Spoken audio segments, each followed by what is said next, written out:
Friends, welcome to the channel. आज हम Parmar sir ने जो आज लेक्चर लिया था एटमॉस्फेयर पे 4.0 में, उनके बैच 4.0 में उसका रिवीजन करेंगे through mind maps. Okay, so it is beneficial for everyone, SSC, PSC, UPSC, MPPSC, MPSI, railway, NTPC and every other exam जहाँ भी जीएस पूछा जाता है। ओके, आप किसी भी टीचर से पढ़ रहे हो, इनको आप रिवीजन पर्पस के लिए यूज़ कर सकते हैं। Okay, so first is troposphere. Atmosphere के अंदर हम पढ़ रहे हैं ट्रोपोस्फेयर। ठीक है, ट्रोपोस्फेयर, स्ट्रेटोस्फेयर, मीजोस्फेयर, थर्मोस्फेयर, ये लेयर्स रहती हैं एटमॉस्फेयर की। ओके, ठीक है।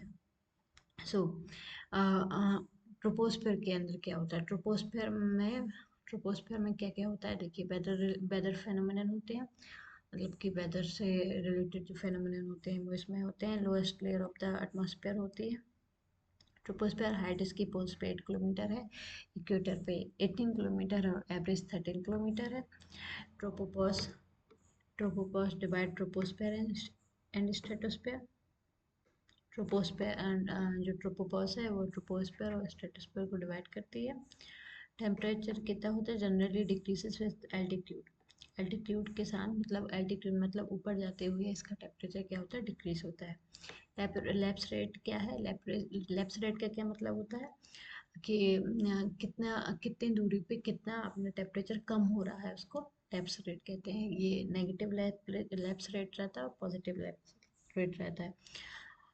जितने ऊंचाई पे जाने पे जब टेम्परेचर कम कम होता है उसको पॉजिटिव लैप्स रेट बोलते हैं, और ऊंचाई पर जाने पर टेम्परेचर अगर बढ़ता है तो उसको नेगेटिव लैप्स रेट बोलते हैं। ठीक है, तो 165 मीटर ऊपर जाने पर 1 डिग्री सेल्सियस कम हो जाता है, या फिर 1 किलोमीटर ऊपर जाने पर 6.5 डिग्री सेल्सियस कम हो जाता है। ये लैप्स रेट रहता है। ठीक है, कितनी ऊंचाई पर जाने पर कितना कम हो रहा है, कितना टेम्परेचर कम हो रहा है, उसका हम लैप्स रेट बोलते हैं। Composition of gases. गैसेस का कंपोजिशन क्या है ट्रोपोस्फियर में? देखिए, 78% है नाइट्रोजन का, 21% है ऑक्सीजन का, 0.9% है आर्गन का, 0.036% है कार्बन डाइऑक्साइड का, और हीलियम है, इससे कम है हीलियम का, शायद 0.0018 आई थिंक।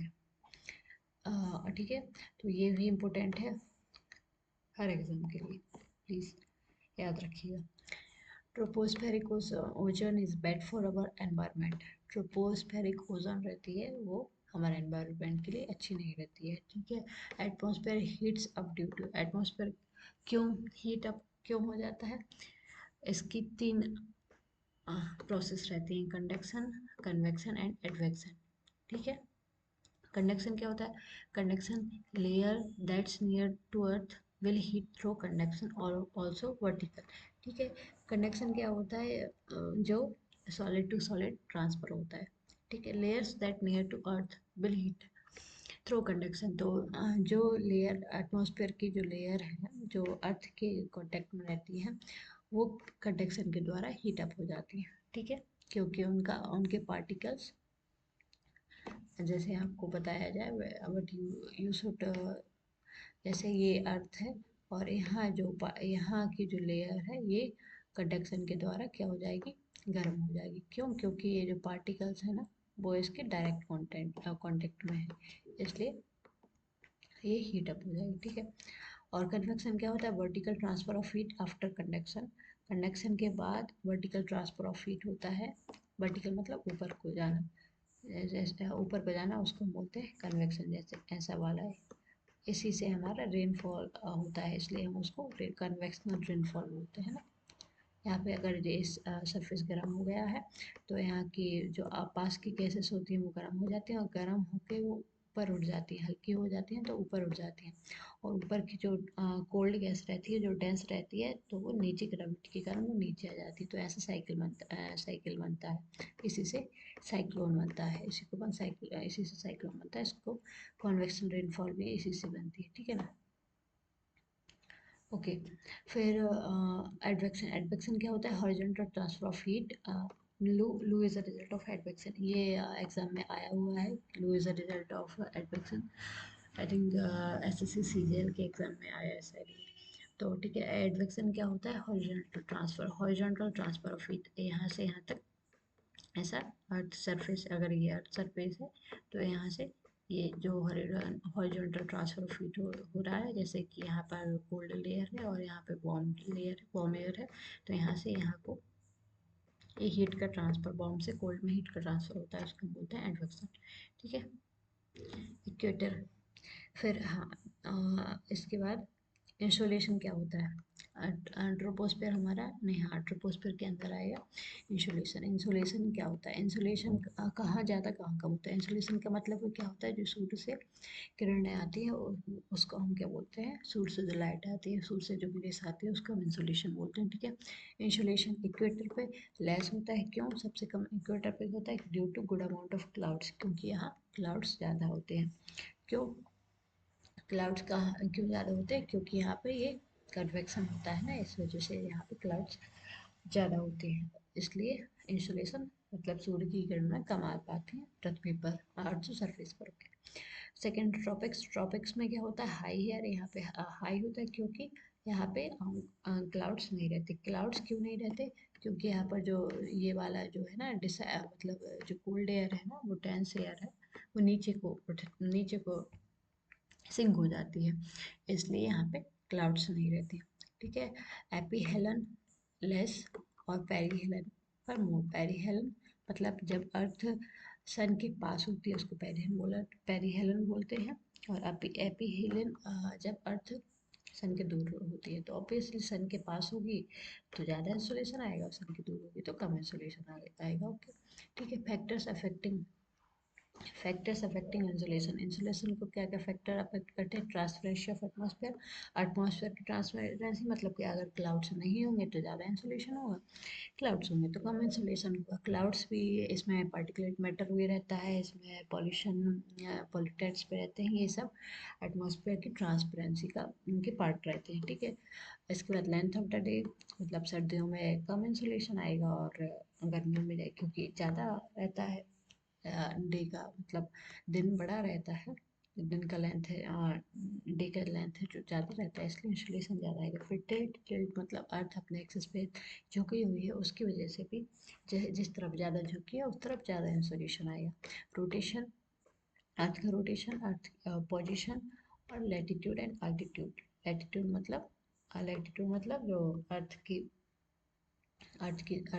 जो अलग अलग प्लेसेस पे, अलग अलग डिस्टेंस पे अलग अलग आएगा। अमेरिका में अलग होगा और साउथ अफ्रीका में अलग होगा। ठीक है, और एल्टीट्यूड, एल्टीट्यूड मतलब ऊंचाई, इसकी वजह से भी एल्टीट्यूड की वजह से भी कम और ज़्यादा होता है। एल्टीट्यूड पे सबसे नीचे एल्टीट्यूड पे रहते हैं तो ज़्यादा इंसुलेशन आएगा, और ऊपर ऊंचे एल्टीट्यूड पे रहते हैं तो कम इंसुलेशन होगा। ठीक है ना। एल्बिडो, एल्बिडो क्या होता है? एल्बिडो, एल्बिडो जो रिफ्लेक्ट करता है ना, जो the proportion of incidental light और radiation that is reflected by surface, typically that of planet और मून।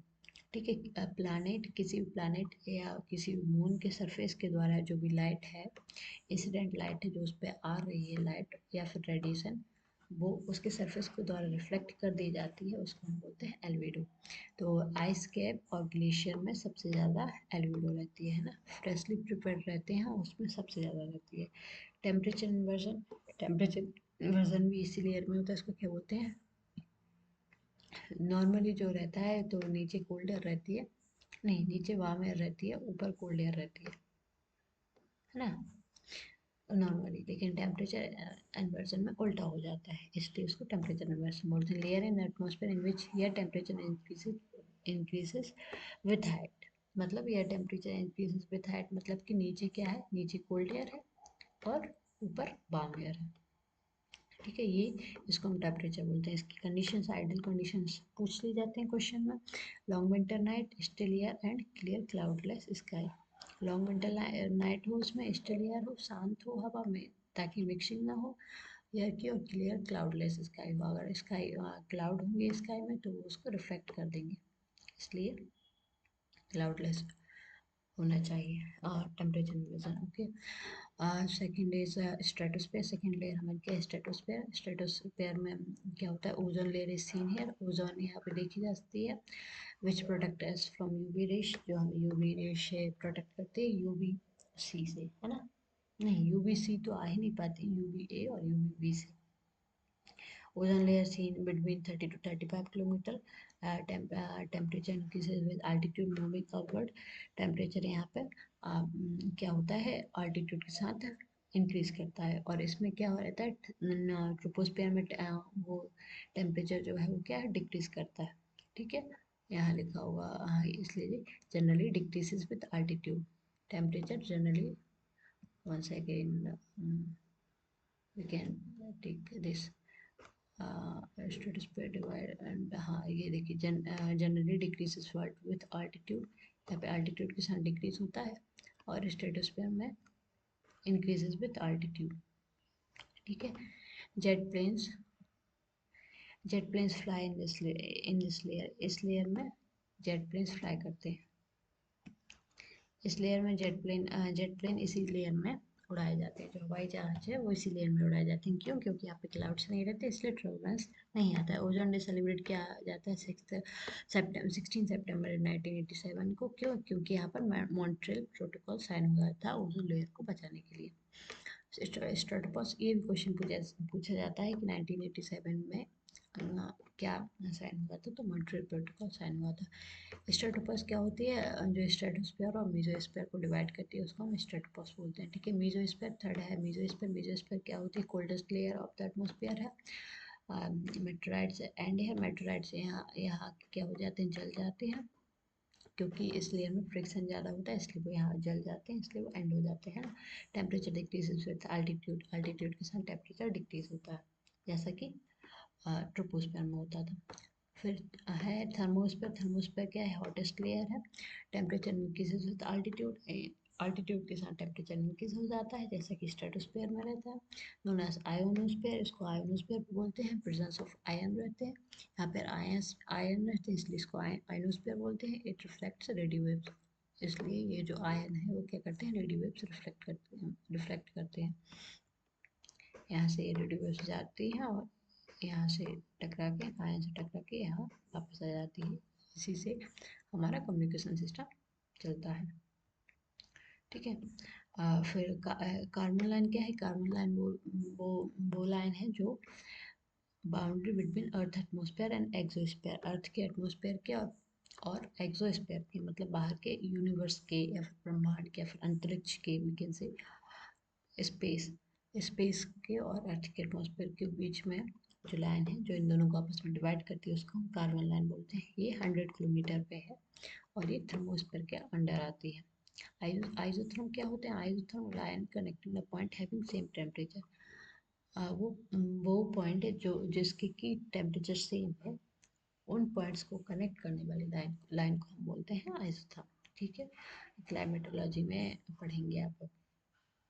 देन हाँ, वी कैन से आज तो सर ने ये वाला नहीं पढ़ाया था, आई थिंक वाटर साइकिल वगैरह, बट हम यहाँ पढ़ लेंगे इसको। ठीक है, हाँ ठीक है। वाटर साइकिल, वाटर साइकिल क्या होती है, वाटर की क्या साइकिल होती है, इवापोरेशन गर्म होना, भाप बन जाना, फिर कंडेंसेशन मतलब भाप से क्लाउड बन जाना, और प्रेसिपिटेशन मतलब बारिश होके बह जाना, बारिश हो जाना। ठीक है ना। Water water liquid to water vapour gas, liquid से गैस में कन्वर्ट होना एवापोरेशन हो जाता है।